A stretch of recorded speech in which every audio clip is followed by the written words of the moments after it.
unbearable, unimaginable, uninhabitable, and catastrophic. These words echo globally to describe Gaza's suffering. Yet, no word can capture the silence of the international community in the face of genocide, ethnic cleansing, and the mass violence at the hand of Israeli occupation forces against innocent civilians, including women and children. Over 43,000 lives have been lost, hundreds of thousands wounded, and 86% of Gaza's lies in ruins, a sea of rebels, broken hearts, and shattered life. Today on Palestinian International Broadcasting, UN Special Rapporteur Professor Balakrishnan Rajagopal join us to discuss the devastating impact of Israeli aggression, the systematic destructions of homes, the humanitarian crisis that has unfolded, and the profound implications of global inactions. Welcome, Professor, to our show. Thank you. Yes. Professor, destructions as far as the eye can see. We're talking about 70 to 80% of homes were completely destroyed, and the total devastations on northern Gaza. Israeli occupation has weaponized the systematic destructions against Palestinians. As UN rapporteur on advocate housing, how the systematic and the widespread destruction is being viewed, and are there any actions to highlight and to raise awareness about the scale of devastations and its profound impact on Palestinians? Yes, indeed, the destruction of housing is the most visible manifestation of the utter devastation of Gaza. Every image of Gaza that you see is an image that shows, as you said, a sea of rubble. There are homes have been destroyed across the entire territory, and thousands remain buried under the rubble, never to be recovered. It's a tragedy the likes of which we have not seen anywhere. A genocidal campaign that focuses on eliminating an entire people from a territory has proceeded without any opposition or restraint from any other power. And the level of and the scale of destruction that we have seen in Gaza is unlike in any other conflict that I have seen in the last several decades, including conflicts in Myanmar and in Ukraine, and also, of course, in Syria and Iraq. The difference also between Gaza and those conflict zones is that unlike other conflict zones where people, when they are bombed in their homes, they have the ability to try to flee the place into some other location. But in the case of Gaza, they have nowhere to escape. They run around within the territory of Gaza. They move from the north to the south, south to the north, from the south to the east, and so on and so forth. But ultimately, they have no way to escape, and this makes it a bigger tragedy than any other that we have seen in recent years. In terms of what is actually being done to raise awareness, I do think that we have increasing availability of fairly strong evidence of the scale and the impact of destruction of all housing in Gaza. The war on the people of Palestine in Gaza has been really a war on them while they live in their homes. It's a war on homes. Even this morning, for example, the attack by Israeli forces on this 5-story building in Beit Lahia, for example, that ended up killing 93 people, including women, children, and older persons. I believe up to 25 of those who were killed are children. Also reminds us that there is really no end to the sort of utter destruction that we have been seeing. In fact, this destruction this morning is actually one of the most serious during the war unleashed in Gaza since last October. So yes, that is basically the very grim picture that we have before us. Yes. Professor Rajagopal, homes, buildings, schools, hospitals, all have been leveled up in in Gaza. An estimated 39 million tons of debris are on the ground, and which means that each square meter in Gaza holds 114 kilograms of debris, which it is greater 40 times of all conflict over 60 years. How do you interpret with this? And could you give us a comprehensive overview on the scale of devastations on the ground, the latest figure and statistics? Yes, indeed. Gaza was a heavily urbanized place. 77.6% of Gaza was urban before the war in October started. So unlike, for example, the war that we have seen in, say, in Sudan, for example, which is also tragic, which has displaced almost 10 million people, or the destruction of homes of people living in villages in Myanmar, the destruction and the impact on people's lives is very profound, but the built environment is very different. Those are not urban societies. They don't have buildings like Gaza did. Gaza was largely an urban area. So the result of that is that when people are destroyed, when they live in their homes in a place like Gaza, we end up with a lot more rubble than is the case in, for example, a place like Myanmar. And that also means that the rubble is both a danger in itself. The rubble is both is dangerous both because it is mixed up with unexploded bombs and ordnances, which is very common during warfare. So they have to be very carefully diffused and eliminated. Then there is the issue of the environmental contamination of the rubble, including the asbestos from the building materials that are contaminating the soil, the water resources, and raises the concern that remedying these kinds of issues before people can go back to living their lives is going to be a very, very hard task ahead of us. So Gaza in that way raises very profound challenges, unlike, for example, what we have seen elsewhere. So if you compare it, for example, to other destruction of urban environments, for example, say destruction of Aleppo or homes in Syria, or we look at the destruction of Fallujah in Iraq, the elimination of or the removal of the debris itself takes years, even under ideal circumstances. But since the removal of the debris raises a question of how do you dispose of the debris, it also raises a question of how do you actually come up with environmentally sustainable solutions such as recycling to deal with debris. But recycling is expensive and it may take longer to do that, but it is actually a better option to actually make it more sustainable for people to come back and live their lives.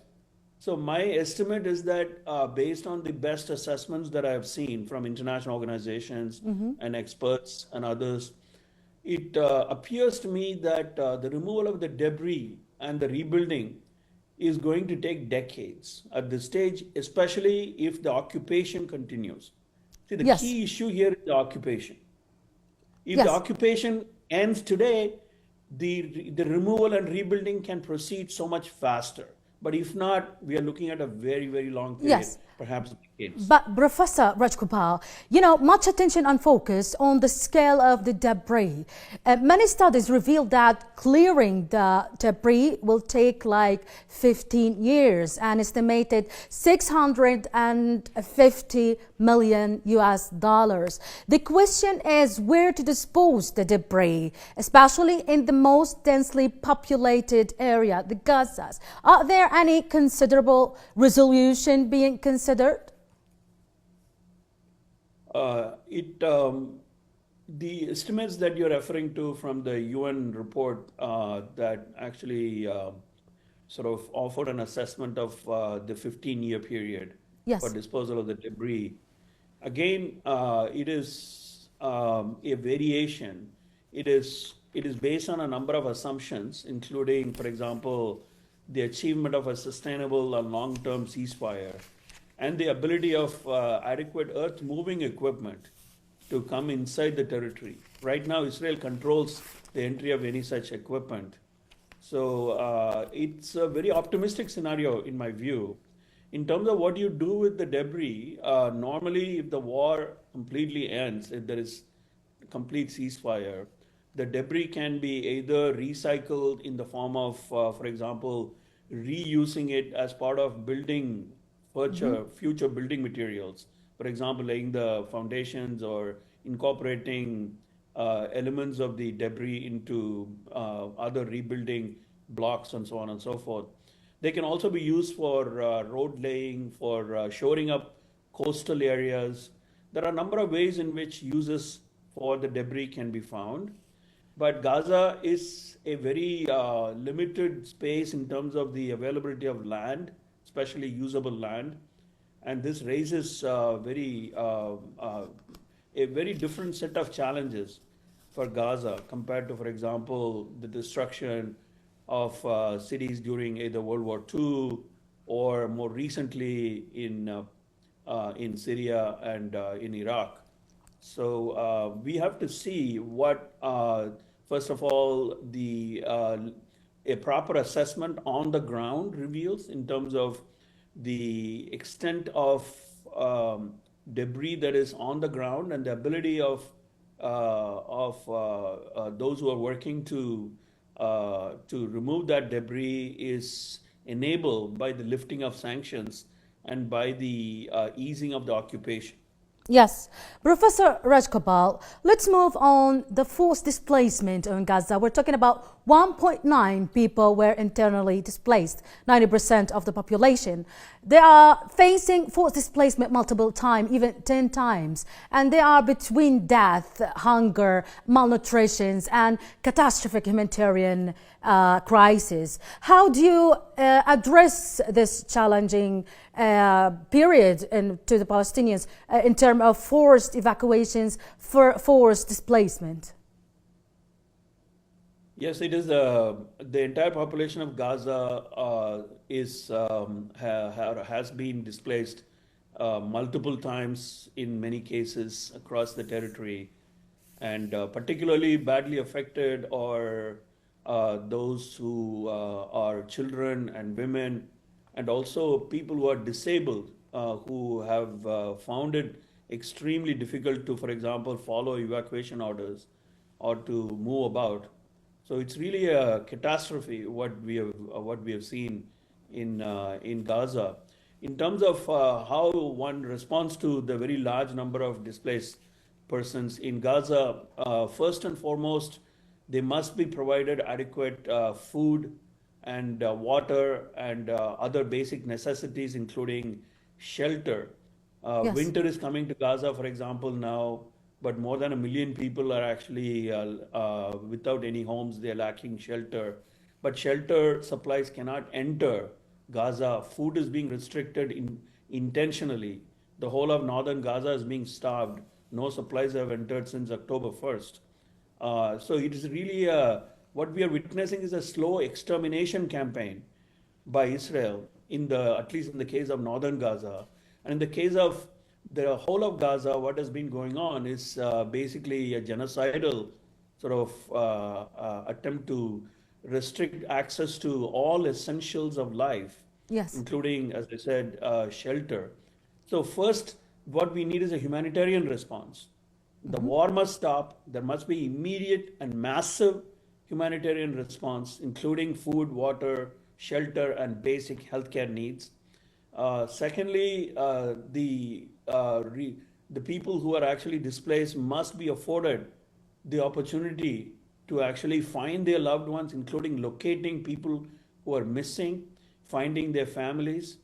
And thirdly, that they are able to reestablish their regularity of their life, including finding ways to establish a routine around basic essentials, including education for children.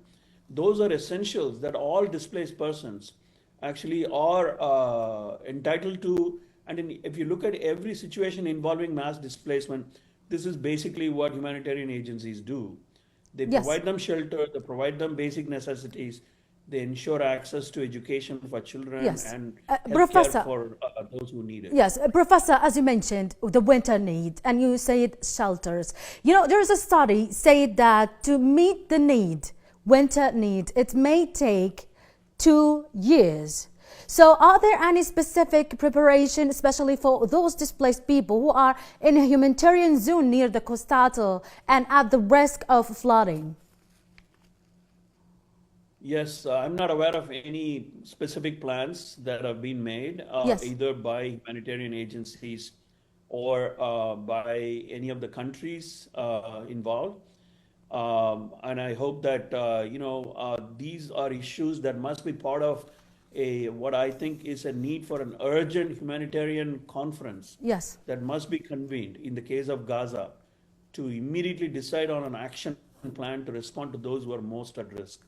Yes, Professor, you are very famous with over 30 years of conducting research on social movement and on human rights advocacy. So, have you ever encountered these atrocities and the scale of the destructions? And could we consider what is on the ground in Gaza as a form of democide? Yes, indeed, the mass destruction of housing in Gaza and in Palestine is something that I think deserves a label as domicide. Domicide is a term that I have used to describe the mass destruction of housing in conflict, whether in Palestine or in other conflict zones such as Ukraine, for example. The level of destruction and the extent of damage that we have seen certainly qualifies as a crime against humanity, which is what I mean by domicide. Now, a destruction of housing is also a war crime on a particular building by building basis. For example, the destruction of the residential building in Beit Lahia this morning that I mentioned is a war crime most likely on its own standing because it destroyed a 5-story building consisting where more than 90 people were living, including 25 children. And even if there was a military justification, this attack appears to be indiscriminate and without any sense of proportionality. On the other hand, when it is not an individual building that is destroyed, we are talking about an entire neighborhood or a city, Yes. or in the case of Gaza, the whole of the territory is being destroyed. What is being committed is not just a war crime, it's a crime against humanity. And because the Israeli leaders have repeatedly expressed an intention to wipe out the Palestinians, it is also an act of genocide.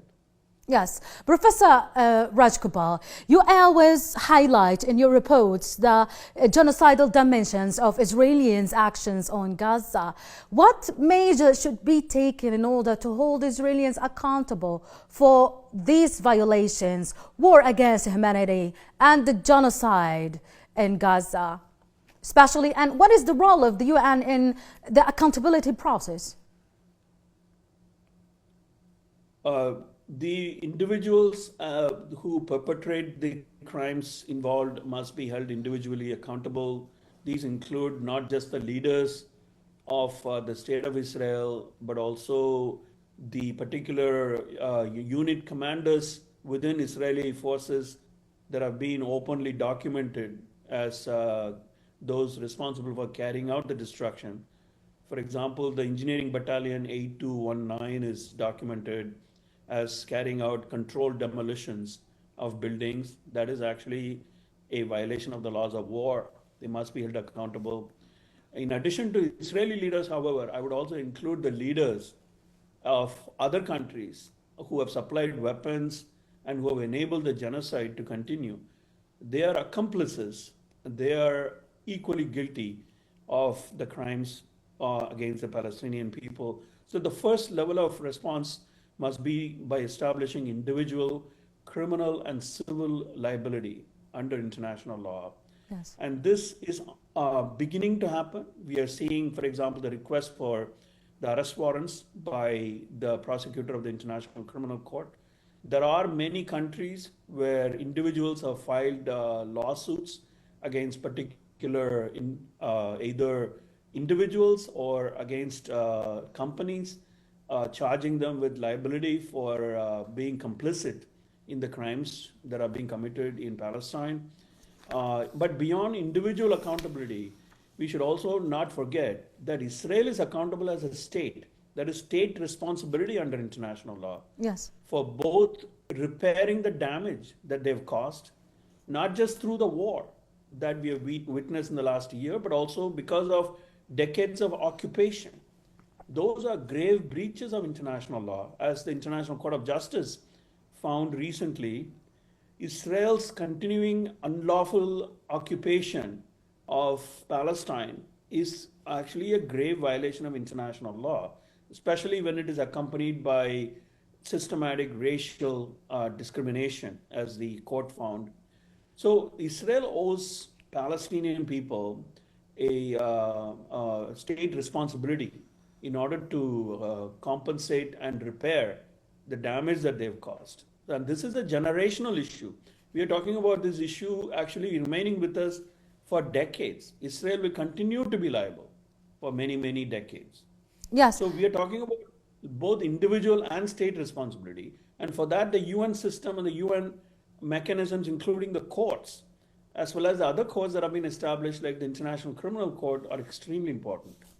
Yes, Professor, many viewed the UN Security Councils and the UN General Assembly resolutions, along with the International Court of Justice ruling, while the morally significance has not led to concrete actions to halt Israeli aggressions or have decisive actions. Why the international community has not taken more decisive actions to halt the aggressions?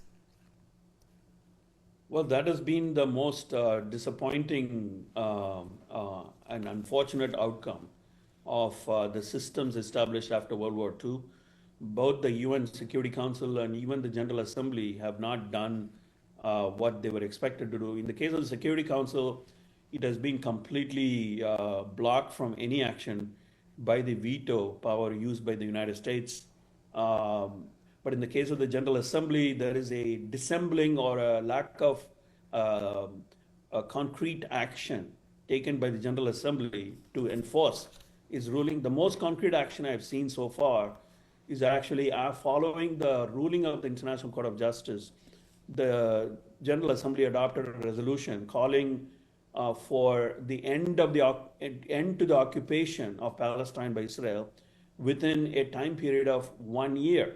That is a very concrete call, but it must be followed by specific actions that are within the powers of the General Assembly to actually take in order to first put an end to the war, to impose sanctions, including sanctions on individuals and countries, to also impose measures to stop the supply of weapons to Israel, and in order to bring about accountability going forward. General Assembly has done similar things in the case of other conflicts. For example, in the case of Syria, it established a commission of inquiry. And in the case of Cambodia, it established a mixed tribunal, for example. There are powers that the General Assembly is not yet using, including measures that can be taken to enforce its own decisions. So I hope that these things continue to change, because we are really at a fork in the road at this point when it comes to international order. Either we reestablish our commitment to the principles and structures of international law as codified in the UN Charter, and which the world has been largely following in the last several decades, and then we have a path towards a more sustainable, peaceful future. Yes. Otherwise, we are going down a slippery slope of a very dangerous future where might is always right, and the more powerful always flout all the laws in the world with impunity. Yes. Professor Rajagopal, like from your professional's overview, what can be said about the Israelis' violation of UN principles, and not also violation, it's also targeting UN members in Gaza? What can be said on this crisis? It's absolutely appalling. It's shocking. I've never seen in any conflict, any party targeting the UN itself with such blatant disregard for elementary norms of engagement and courtesy. And as we have seen recently, And most recently, UNRWA has been declared as a terrorist entity, and the parliament, the Knesset of Israel has actually called for the shutting down of UNRWA operation within a month in the occupied Palestinian territory, which is a catastrophe. There is really no alternative to UNRWA for ensuring access to humanitarian assistance and others for the people of Gaza, especially at a critical moment like this. And they've declared the Secretary General of the UN as persona non grata, and they constantly attack all the UN mechanisms and experts, including the UN Commission of Inquiry on Palestine. To me, I see the utter sort of not just disregard, but the utter hostility of the Israeli state to any engagement with the UN as unprecedented. No other state in the history of post-World War II international order has behaved the way that Israel has done. Yes. Professor, at the end, you have noted that reconstructions in Gaza may take 80 years. And some, they said clearing exploded ordnance may take 14 years like ahead after the hostilities cease. What can you elaborate on this? Yes, indeed. The occupation can, if it continues, reconstruction can indeed take very long time. The assessment of 80 years for reconstruction was offered in the UN report, which assumed, based on my calculation, that the occupation will continue. And in that case, we are really looking at rebuilding, say, up to less than 1,000 houses per year. So given that the current estimate, official estimate actually is that about 79,000 houses have been totally destroyed or damaged, the assumption is that we can rebuild only about 1,000 houses per year if the occupation continues. Now, where does this number 1,000 come from? Well, I looked at the numbers, for example, between 2014 and 2019. After the 2014 war on Gaza, if we look at how many houses were rebuilt up to 2019, it's less than 1,000. It's about 950 or so houses per year were rebuilt. So the UN report seems to have gone on the same assumption that less than 1,000 houses can be rebuilt per year if the occupation continues. But this is simply unacceptable. That's why I said we need to really end the occupation for any real sort of prospect at rebuilding Gaza on a more reasonably faster basis. Yes. Professor, would you like to share a message or recommendations to Palestinian people and to international community regarding to this crisis at the end? Yes, to the Palestinian people, I want to say how heart-wrenching and how painful it is for those of us who actually work for human rights of all, including especially that of the Palestinian people, to watch their suffering. And we are all trying to do our best as much as we can to try to stop this, and we stand in solidarity with the people of Palestine and their suffering.